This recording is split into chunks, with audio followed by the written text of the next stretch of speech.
President Obama's re-election campaign created a massive database of voters and volunteers. Now, the man behind that effort is using the list to create a group called Organizing for Action. It is like nothing seen in American politics, a nonprofit that can get the First Lady to appear in all ads and raise all the money it wants from anyone. Critics claim it is a way to sell White House access. Jim Messina was the president's campaign manager. He is now the national chairman of Organizing for Action. Good morning, Jim.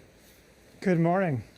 So many people are saying this is the kind of thing that President Obama would be the first person to criticize Republican supporters for, and that it sounds like giving people an opportunity to pay for access.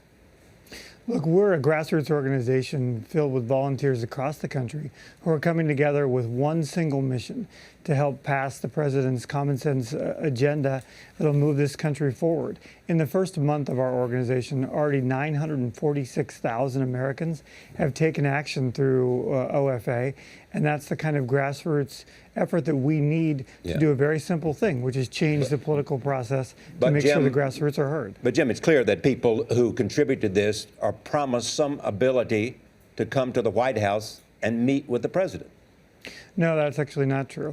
This organization is being fueled by grassroots donations across the country. The average contribution was $51 in the campaign. We're being funded by contributions across the country. Will they have access to the president? The president will do what he did during the campaign, which is communicate to his grassroots supporters and ask for their help. In the White House? Yes, no, not in the White House. There will be events where our supporters are briefed about what the president's doing. But look, the president has laid out a very clear agenda. This organization's only goal is to help this president pass this agenda. Jim, good to see you. I know you have a big Founders Summit where people who have contributed will be gathering in Washington next week. Will the president address that summit?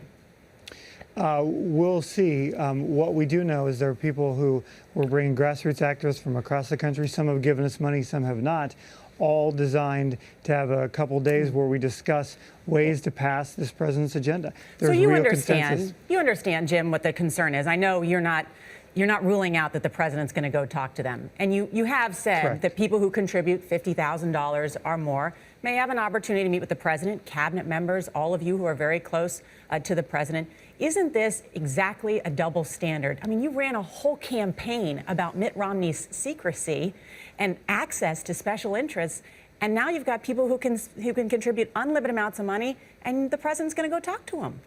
Well, look, we're going to disclose every single contribution we get. We'll be as transparent as possible. And what we are doing is building a grassroots network to help pass the president's agenda. He's laid out a very clear agenda in the State of the Union about what he wants to do. We know there's been a stranglehold in Washington by special interests and lobbyists, and we're going to be the grassroots effort aimed at changing that equation. Jim, is this a case of the campaign continuing? No, look, we went out and surveyed our members and our supporters after the election, and 87% of them said they wanted to continue to work together to pass the president's agenda. And that's what we're going to do. That's exactly what we should do. You know, we are really excited about bringing people across the country to say to members of Congress, look, there's real consensus on immigration reform, on gun violence, on the budget. Act, and act now. And I think that's the best thing we could do. And I'm very excited about this, and I think it's the right thing to do. Jim Messina, thank you.